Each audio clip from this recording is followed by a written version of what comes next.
नमस्कार, मैं हूं शिल्पा पाठक बिहार और मैं आपका स्वागत है आज 4 जून और बढ़ते बिहार की 25 बड़ी खबरें की ओर। बिहार में 1.25 लाख शिक्षकों की नियुक्ति का रास्ता साफ। पटना हाईकोर्ट ने राज्य में 1.25 लाख शिक्षकों की बहाली का रास्ता साफ कर दिया। चीफ जस्टिस संजय कौर की खंडपीठ ने नेशनल ब्लाइंड फेडरेशन और अन्य की याचिका पर सुनवाई की है। राज्य सरकार ने दिव्यांग उम्मीदवारों को आवेदन देने के लिए 15 दिनों की मोहलत देने की मांग मान ली है। इसके साथ मेरिट लिस्ट जारी किया जाएगा। इसके आधार शिक्षकों की बहाली होगी। नेशनल बोर्ड ऑफ एग्जामिनेशन में 12वीं पास और ग्रेजुएट के लिए भर्ती। नेशनल बोर्ड ऑफ एग्जामिनेशन ने जूनियर असिस्टेंट, सीनियर असिस्टेंट और जूनियर अकाउंटेंट के पदों पर कुल 42 वैकेंसी निकाली है। इनमें से जूनियर असिस्टेंट के लिए 30, सीनियर असिस्टेंट के लिए 8 और जूनियर अकाउंटेंट के लिए 4 पद खाली है। इच्छुक उम्मीदवार netboard.ag.in पर जाकर ऑनलाइन आवेदन कर सकते हैं। आवेदन की प्रक्रिया 15 जुलाई 2021 से शुरू होगी। अंतिम तिथि 14 अगस्त तक तय की गई है। 12वीं बोर्ड के बाद अब जेईई मेन और नीट की बारी। केंद्र सरकार सीबीएसई 12वीं की बोर्ड परीक्षा रद्द कर चुकी है। अधिकांश राज्यों में फैसला लिया जा रहा है। अब की बारी देश की सबसे बड़े इंजीनियरिंग और मेडिकल प्रवेश परीक्षा की यानी जेईई मेन और नीट 2021 की है। सूचना के अनुसार नीट यूजी 2021 परीक्षा एक बार फिर स्थगित की जा सकती है। वहीं जेईई मेन की भी की गई तारीखों पर फैसला संभव है। जेईई मेन के बाकी 2 सूत्रों की परीक्षा और नीट एग्जाम डेट को लेकर शिक्षा मंत्रालय समीक्षा बैठक कर रही है। हालात व विकल्पों की समीक्षा के बाद दोनों एग्जाम की नई डेट पर फैसला लिया जाएगा। यह तय किया जाए कि नीट परीक्षा अपनी तय तारीख 1 अगस्त 2021 को ली जाएगी या नहीं। यह बैठक अगले हफ्ता होगी। बिहार के स्कूलों में पुस्तकालय अध्यक्षों की होगी नियुक्ति। शिक्षा विभाग ने जिला विभाग पदाधिकारी से पुस्तकालय अध्यक्षों के रिक्त पदों की जानकारी मांगी। जी हां, माध्यमिक शिक्षा निदेशक ने जिला पदाधिकारी को पत्र जारी किया है। माध्यमिक शिक्षा निदेशक ग्वाल्य दयाल सिंह ने कहा कि अब जिलों में कार्यरत पुस्तकालय अध्यक्षों की संख्या बताई है। पत्र में प्रत्येक जिले में आवंटित पदों की संख्या बताते हुए कार्यस्थ बल और रिक्तियों की संख्या की जानकारी 1 हफ्ता में भेजने को कहा गया। प्रदेश में पुस्तकालय अध्यक्षों के लिए आवंटित पत्र के साथ 2599 रही है। देश में 24 घंटे में कोरोना वायरस के 1,32,154 नए मामले। देश में फिलहाल पिछले महीने की अपेक्षा कोरोना के मामले में कमी दर्ज की गई। आपको बता दें कि बुधवार को कोरोना के नए मामलों का आंकड़ा 1.32 लाख था, जो आज बढ़ गया है। हालांकि मौतों के आंकड़े बुधवार के मुकाबले गुरुवार को कम रही है। आपको बता दें कि बुधवार को देश में कोरोना से 3,207 लोगों की मौत हो गई है। उधर संयुक्त राष्ट्र ने अपने ताजा बयान में कहा कि कोरोना के चलते वैश्विक स्तर बेरोजगारी की समस्या उत्पन्न होगी। दरअसल अंतर्राष्ट्रीय श्रम संगठन ने एक रिपोर्ट बुधवार को पेश की है, जिसमें रोजगार पर महामारी के प्रभाव का विस्तार से विवरण किया गया है। संयुक्त राष्ट्र एजेंसी ने कहा कि रोजगार और राष्ट्रीय आय के क्रम में सभी देश पीछे हो गए हैं। पटना में 126 नए कोरोना संक्रमित मिले, 14 की मौत, अब 1,525 एक्टिव केस। पटना में 126 कोरोना मरीज मिले। पटना एम्स में 8 नए मरीज भर्ती हुए। वहीं स्वस्थ होने वालों की संख्या 4 की छुट्टी हो गई है। 3 मरीजों की मौत हो गई। एम्स में अभी 139 मरीजों की चाल चल रही है। साथ ही आईजीएमएस में 13 नए मरीज भर्ती हुए। ठीक होने पर 7 को छुट्टी दे दी गई। 6 मरीजों की मौत हो गई है। अब यहाँ 195 मरीज भर्ती है। 195 बेड भी खाली है। एनएचएमसीएस के साथ ही 2 मरीज भर्ती हुए। ठीक होने पर 6 को छुट्टी दे दी गई। 1 मरीज की मौत हो गई। यहाँ 85 मरीज भर्ती है। 415 बेड खाली है। पीएमसीएच में 3 नए मरीज भर्ती हुए और ठीक होने वालों में 3 मरीजों को छुट्टी मिल गई है। बिहार में अब नई सिरे से तैयार की जाएगी मतदाता सूची। पंचायत आम चुनाव के स्थगित होने के बाद अब राज्य निर्वाचन आयोग के सामने चुनौती और बढ़ गई। जी हां, आयोग के द्वारा अभी तक सभी तैयारियों पर पानी फिर गया है। कुछ तैयारियों के लाभ को छोड़कर अब फिर से चुनाव कराने की व्यवस्था करनी होगी। आयोग के सामने सबसे बड़ी समस्या होने के साथ ही नई सिरे से मतदाता सूची तैयार करें। वर्तमान मतदाता अगली सूची चुनाव पर अनियोगी हो सकती है। वहीं भारत निर्वाचन आयोग के द्वारा नई मतदाता सूची तैयार करने के लिए अक्टूबर में रिवीजन के साथ ही कार्यक्रम आरंभ कर दिया जाएगा। जीएसटी में मिली छूट, 90,000 व्यापारियों को फायदा। इस कोरोना काल में व्यापारियों को राहत देने के लिए केंद्रीय जीएसटी काउंसिल ने इस हाल में कुछ अहम घोषणा की है। जी हां, केंद्रीय वित्त मंत्री निर्मला सीतारमण की अध्यक्षता में ऑनलाइन हुई काउंसिलिंग की 46वीं बैठक में यह निर्णय लिया गया। इस घोषणा सुबह में 90,000 से ज़्यादा व्यापारियों को सीधा लाभ मिलेगा। हालांकि राज्य के वाणिज्य विभाग के साथ ही इससे संबंधित कोई वरिष्ठ डाटा नहीं है, लेकिन शुरुआती आंकलन के आधार पर 90,000 के आसपास व्यापारियों को लाभ मिलेगा। ऐसे में सभी व्यापारियों को इस वर्ष अगस्त तक रिटर्न दायर कर यह छूट प्राप्त करने की समय सीमा प्रदान कर दी जाएगी। बिहार में 80,000 लोगों ने डेट आने पर भी नहीं लिया सेकेंड डोज। पटना में कोरोना वैक्सीन को लेकर लोगों की गलतफहमियां बढ़ती जा रही। जी हां, हालात यह है कि जिले के करीब 80,000 जिन्होंने वैक्सीन का पहला डोज ले लिया, अब सेकेंड डोज का डेट आने के बाद भी वैक्सीन लेने से सेंटरों पर नहीं पहुंच रहे। ऐसे लोगों को प्रशासन के द्वारा मैसेज कॉल भी करवाया जा रहा है और आकर सेकेंड डोज लेने के लिए अनुरोध किया जा रहा है। इसमें ज़्यादातर कोवैक्सीन लेने वाले हैं, जिनमें अगले 15 दिनों के अंदर वैक्सीन लग जानी चाहिए। समय पहले वैक्सीन नहीं लगने से इन्हें वैक्सीनेशन का फायदा नहीं होगा। यह स्थिति तब है जब जिले के पास सेकेंड डोज का पर्याप्त भंडार मिला है। बिहार में एनएच के मापदंडों पर बनेगा स्टेट हाईवे। राज्य के सभी स्टेट हाईवे की चौड़ाई कम से कम 2 लेन की होगी। साथ ही इन सभी को एनएच के मापदंडों के अनुसार विकसित किया जा रहा है। इसके रखरखाव के साथ ही ओपीएमआरसी के तहत किया जा रहा है। इसका मकसद सीएम नीतीश कुमार के निर्देशों के अनुसार राज्य के किसी भी हिस्से से 5 घंटे में राजधानी पहुंचने के लक्ष्य को प्राप्त करना है। इसके साथ ही पथ निर्माण मंत्री नितिन नवीन ने स्टेट हाईवे के निर्माण के साथ ही सुविधाएं विकसित करने के लिए कार्य योजना तैयार करने का निर्देश दिया है, जिस पर कार्रवाई की जा रही। पथ निर्माण विभाग के सूत्रों के अनुसार राज्य में 3700 किलोमीटर लंबे स्टेट हाईवे है। वीर कुंवर सिंह विश्वविद्यालय आरा के वीसी पर हुई कार्यवाही। आरा विश्वविद्यालय सिंह विवि के कुलपति प्रोफेसर देवी प्रसाद तिवारी को राज्य भर के आदेश पर अनिवार्य अवकाश किया जा रहा है। इस अवधि में प्रोफेसर राजेंद्र प्रसाद को वीर कुंवर सिंह विवि का अतिरिक्त प्रभाव सौंपा गया है। राज्य रवन के साथ आदेश अनुसार मगध विवि के कुलपति प्रोफेसर राजेंद्र प्रसाद को तब तक विवि का आभार संभालना होगा जब तक प्रोफेसर तिवारी पर लगे आरोपों को लेकर अग्रिम आदेश नहीं दिया गया है। राज्य भवन ये आदेश प्रोफेसर तिवारी पर लगे अनियमितता को बताते हुए किया जा रहा है। मार्च में 2021 को बिहार विधान परिषद में कुलपति की नियुक्ति और उनके ऊपर भ्रष्टाचार के मामले को लेकर किया जा रहा है। यह मामला सदस्यों की तरफ से लाया गया था। इस मामले में वीर कुंवर सिंह विवि के कुलपति प्रोफेसर देवी प्रसाद तिवारी के ऊपर लखनऊ विवि में रहते हुए वित्तीय अनियमितता, आउटसोर्सिंग में बहाली व वेतन भुगतान, इसके साथ ही पुस्तक घोटाले समेत अन्य तरह के आरोप लगे थे। बिहार में एथेनॉल उत्पादन प्रारंभ होने का काउंटडाउन शुरू। बिहार में एथेनॉल उत्पादन प्रारंभ होने का काउंटडाउन शुरू हो गया है। बुधवार को बिहार सरकार, भारत सरकार, बैंक और निवेशक कंपनी के शीर्षक प्रबंधों के साथ वर्चुअल मीटिंग में यह निर्णय लिया गया है कि एथेनॉल उत्पादन कंपनी, बैंक और ऑयल कंपनी आपस में जल्द ही अनुबंध करेगी। अनुबंध के जरिए एक विशेष खाता खोला जाएगा। संयुक्त खाते में एथेनॉल उत्पादन ऑयल कंपनियों को जो भी एथेनॉल बेचेंगे उनमें से बैंक अपनी लोन की राशि स्वयं काट लेगी। इस तरह के बैंक का लोन समय पर वापस हो जाएगा। सभी को अपनी तय लाभांश और हिस्सेदारी मिल जाएगी। 5 जून से चलेगी 24 पैसेंजर स्पेशल ट्रेनें।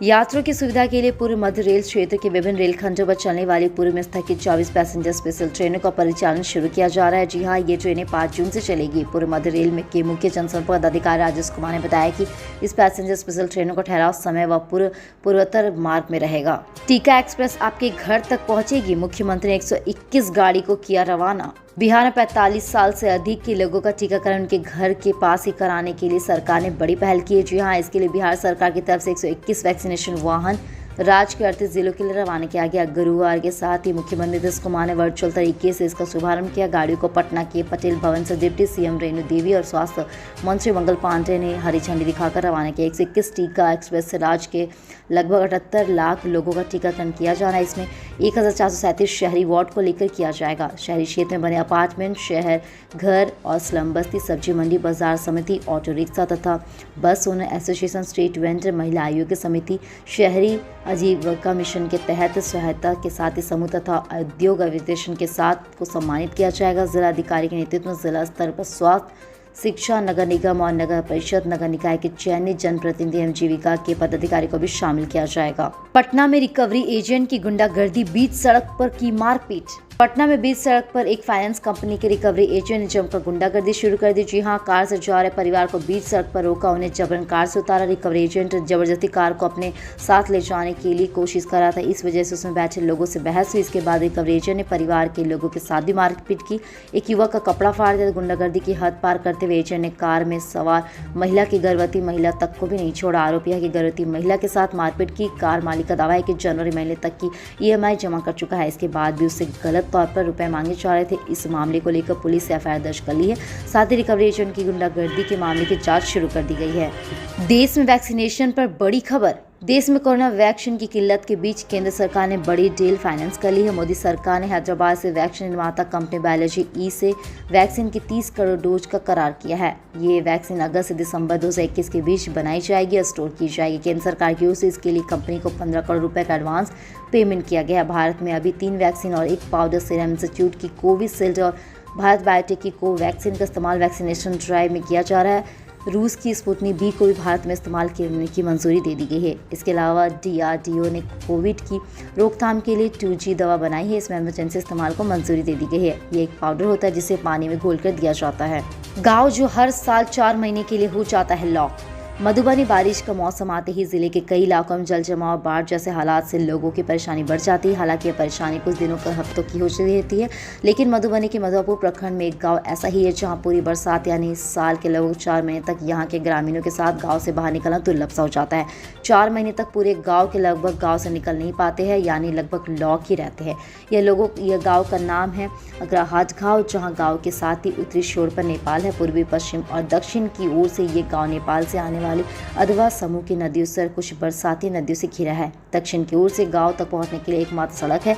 हर बार चुनाव के दौरान यहां के लोगों को पक्का पुल बनाने का भरोसा दिया जाता है, लेकिन आज़ादी के 14 साल बीत जाने के बाद भी अग्रहाट गांव की तस्वीर जस की तस बनी हुई है। मजुआ कांड के बाद खपड़ा पंचायत में एक बार फिर से भीषण डकैती। पूर्णिया के 22 थाना की खपड़ा पंचायत अंतर्गत मधुपुरा के साथ एक परिवार के घरों में डकैती की भीषण डकैती हुई। जी हां, रात के करीब 12 बजे से 15 की संख्या में डकैत उनके घर पहुंचे। परिवार के लोगों को बांध कर डकैतों ने हसीबुल रहमान और उनके 3 बेटियों के घर से करीब 2 लाख नगद समेत 5 लाख की संपत्ति लूट ली। जी हां, सूचना मिलने के बाद 22 थाना प्रभारी सुनील कुमार सुमन मौके पर पहुंचे और जांच में जुट गए। पीड़ित हसीबुल रहमान ने बताया कि रात के 12 बजे करीब 12 से 15 की संख्या हथियार से लैस डकैत उनके घर घुस गए। घर में पुलिसों के साथ हाथ बांध दिया, उसके बाद मारपीट शुरू कर दी। इसके बाद घर में रखे नगद 2 लाख समेत गहना और जेवर लूट के चलते बने। आरजेडी के राज्यसभा सांसद ईडी सिंह को ईडी ने किया अरेस्ट। फर्टिलाइजर्स केस की जांच करे प्रवर्तन निदेशालय ने आरजेडी के राज्यसभा सांसद ईडी सिंह को गिरफ्तार कर लिया है। ईडी की टीम ने बुधवार रात को उन्हें गिरफ्तार किया है। डिफेंस कॉलोनी स्थित उनके घर पर काफी देर पर तलाशी के बाद ईडी ने यह कार्रवाई की। बीते साल मार्च के लिए आरजेडी ने उनके राज्यसभा भेजा था। साथ ही पटना के रहने वाले ईडी सिंह बिहार के बड़े कारोबारियों में से है। दिल्ली यूनिवर्सिटी से ग्रेजुएट ईडी सिंह का फर्टिलाइजर्स और केमिकल का कारोबार है। इसके अलावा रियल एस्टेट सेक्टर में भी वो बड़ा दखल रखते हैं। साथ ही पूरा कारोबार दिल्ली से ही संचालित होता है। एक ही जगह पर 6 साल नौकरी करने वाले पुलिस वालों का होगा ट्रांसफर। भागलपुर रेंज के 3 जिलों भागलपुर, जमुई और बांका में 6 साल की कार्यविधि पूरी करने के लिए पुलिस पदाधिकारी पुलिस कर्मियों के तबादले की तैयारी शुरू कर दी गई। जी हां, इसको लेकर रेंज डीआईजी सुजीत कुमार ने भागलपुर एसएसपी नवगाछी और बांका एसपी को पत्र लिखकर वैसे पुलिस इंस्पेक्टर सिपाही तक की सूची मांगी जिन्होंने संबंधित जिले में 6 साल की कार्यविधि पूरी कर ली है।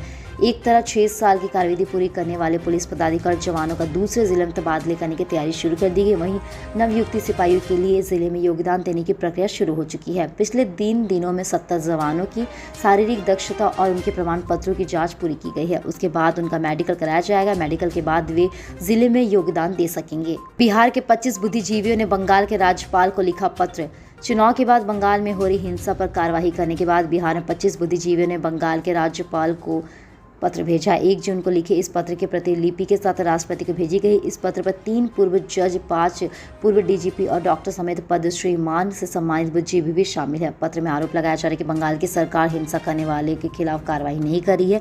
पत्र में लिखा गया कि जिनके खिलाफ हिंसा हो रही है उनकी कसूर इतना ही है कि उन्होंने केवल अपने मताधिकार का प्रयोग किया। हिंसा के शिकार ज़्यादातर अनुसूचित जनजाति के लोग, खास तौर पर महिला है। आंकड़ों के जांच भेजे पर इस पत्र की प्रतिलिपि बंगाल के राज्यपाल और राष्ट्रपति दोनों को भेजी गई। आईजीआईएमएस में होगी 100 डॉक्टरों सहित 272 नियुक्तियां। Indira Gandhi institute of medical science स्थित स्टेट कैंसर इंस्टीट्यूट के लिए राज्य सरकार ने 272 पद सृजित की है। इनमें डॉक्टर के लगभग 100 से शेष तकनीकी कर्मचारी के पद है। जी हाँ, अत्याधुनिक स्टेट कैंसर इंस्टीट्यूट में राज्य भर में कैंसर मरीजों का उपचार होगा। एक छत के नीचे सर्जरी से लेकर उपचार तक की पूरी व्यवस्था होगी। जी हाँ, स्टेट कैंसर इंस्टीट्यूट बनकर तैयार हो गया है। 4 मंजिला के इस भवन में लगभग 100 बेड भर्ती करने की सुविधा जताई जा रही है। इसमें आईसीयू, एचआईयू सहित 5 मॉड्यूलर ऑपरेशन थिएटर के साथ साथ पेंट स्क्रीन, सिटी स्कैनर, MIR, जीने एसिक्यूलेटर, ब्रेथी थेरेपी, रेडियोथेरेपी की साथ सुविधा देगी। इसके अगले 2 से 3 महीने में कार्यरत हो जाएंगे। इससे मरीजों को सभी प्रकार की सुविधा एक छत के नीचे ही उपलब्ध कर सकेगी। कोरोना संक्रमण के बाद IGMS में कोविड अस्पताल घोषित करने के साथ कैंसर मरीजों को परेशानी का सामना करना पड़ा है। संस्थान में लगभग 6 महीने 3 साल 1000 मरीज को भी थेरेपी तथा लगभग 1000 में से रेडिएशन के लिए पहुंचते थे। साथ ही कोविड अस्पताल होने के बाद सामान्य मरीजों के उपचार पर पूरी तरह से रोक लगा दी जाएगी। मध्य प्रदेश से 22 चोरी AK-47 मामले में 14 के खिलाफ चार्जशीट। आरोपित राजीव कुमार सिंह को गया जिले के रामपुर थाना क्षेत्र से 7 दिसंबर 2020 को पकड़ा गया था। विविध हो कि 22 AK-47 राइफलें मध्य प्रदेश के जबलपुर स्थित आयुध भंडार से चोरी हुई थी। सभी राइफलें आरोपितों के द्वारा माओवादियों की आपूर्ति की जानी थी, लेकिन मामलों का पर्दाफाश हो गया। सबसे पहले 3 राइफल मुंगेर जिले से बरामद हुई है। इस संबंध में मुंगेर के मुसलिफ थाना क्षेत्र से दर्ज किया गया है। इसके बाद में मामले के साथ एनआईए की टीम भी है। एनआईए ने विभिन्न स्थानों पर छापे मारकर 14 आरोपितों को गिरफ्तार किया। एनआईए ने आरोपितों के पास से जबलपुर से चोरी की गई 22 राइफल और 500 स्पेयर पार्ट्स को भी बरामद कर लिया। जांच में एनआईए ने पाया कि सेंट्रल ऑर्डिनेंस डिपार्टमेंट से पूर्ण सैन्य अधिकारियों की मदद भी ली जाएगी। साथ ही के रिलीज के प्रतिबंधित हथियार की चोरी का तस्कर के हाथों भेजे जा रहे थे। हथियार तस्कर का गिरोह मुंगेर एवं आसपास के इलाकों में सक्रिय है। AK-47 नक्सली संगठन आपराधिक गिरोह तक मोटी रकम लेकर पहुंचाए जाते थे। अधिकतर इलाकों में बढ़ेगा तापमान, कुछ जगहों पर हो सकती है बारिश। बिहार के अधिकतर इलाकों में गुरुवार को बारिश नहीं होगी, चमकदार धूप निकलेगी। इस तरह के दिन के तापमान में 2 से 3 डिग्री इजाफा हो सकता है। हालांकि बिहार में कुछ हिस्सों पर 1 से 2 जगहों पर सामान्य से माध्यम बारिश हो सकती है।